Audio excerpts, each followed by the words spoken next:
Welcome back. Lieutenant Harry Zamora is a 25-year veteran of the Houston Police Department, but he recently joined another force, the Phenomena Force, the Phenomena Police. Zamora believes his home is haunted, so he has joined with other Houston police officers to form a squad that investigates paranormal activity.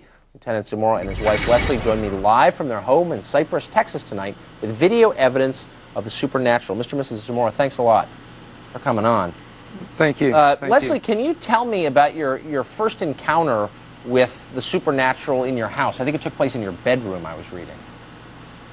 Correct. I was laying in bed trying to fall asleep, and I felt my hair being caressed. It felt like my husband was, rubbing my head. I thought he couldn't sleep. So I rolled over to, kind of give him a hug, and he had his back to me, and he was sound asleep, and there was nobody in the room. So I immediately woke him up. What did you think, Harry, when you heard that some unseen force had been stroking your wife's hair?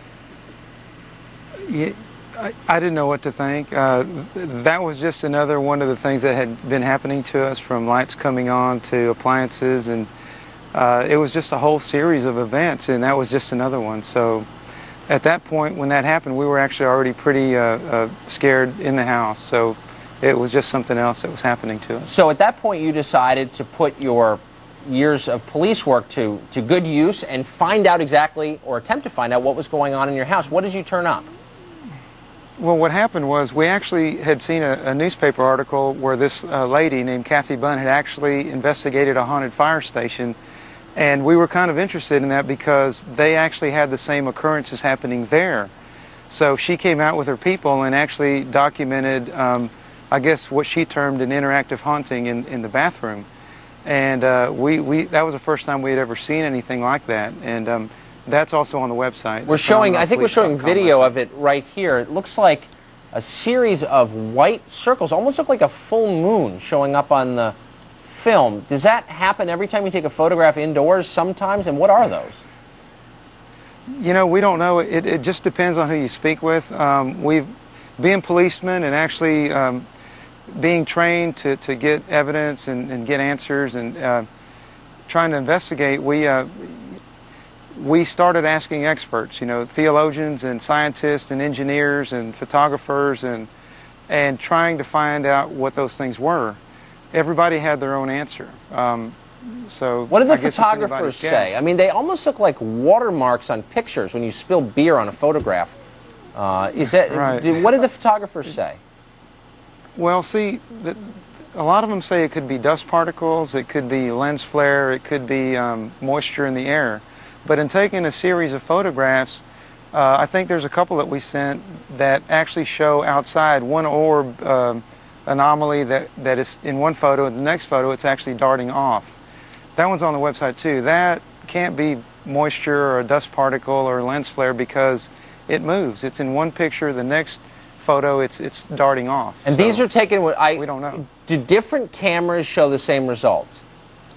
Exactly. 35mm film cameras, various types of professional digital cameras, as well as consumer cameras. They all show the same. That is just too creepy. But not as creepy, Lesli, as the fact that at one point all the battery-powered toys, I should point out you have 3 children at home, I think, all the battery-powered toys in your house came on at once of their own accord. At that point, I would have been out of there. I mean, I would have been at the nearest Motel 6, never to return. What keeps you there?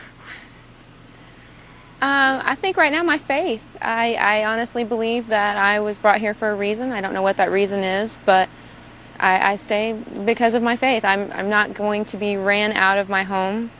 I want answers. But don't you think, I mean, it seems like maybe the obvious answer is whatever's in your house is trying to send you a message. Possibly so. Maybe we're just not getting it. Harry, since you are a police officer, you're in a position of public trust. What do people think now that you've come public with the fact you believe your house is haunted? I was actually surprised that so many people come out with their own stories. And I guess when you first approach them and you tell them what's happening to you, everyone has their own stories. I think there's so many people out there that have similar stories. So it's not surprising to me. In fact, that's how this whole Phenomenon Police team started, is I actually started calling my sergeant Sergeant Rasky from work to come over to the house and check me to make sure we're not going crazy, because that was what we thought. You know, it's just hard to explain as a policeman. You're used to tangible, you know, not speculation or conjecture or things that you just can't put your hands on, and we didn't know what to think. I had no answers. We're used to getting answers, and we had none. So well, you don't sound crazy to me. You don't, though. I must say, no. I do question your decision to stay. It's all pretty creepy, but interesting as ever, and you sound both very sober, and I really appreciate your coming on. Harry and Lesli Zamora, thanks for coming on tonight. Great, thank you. Have a good nice night. night. Thanks. Coming up.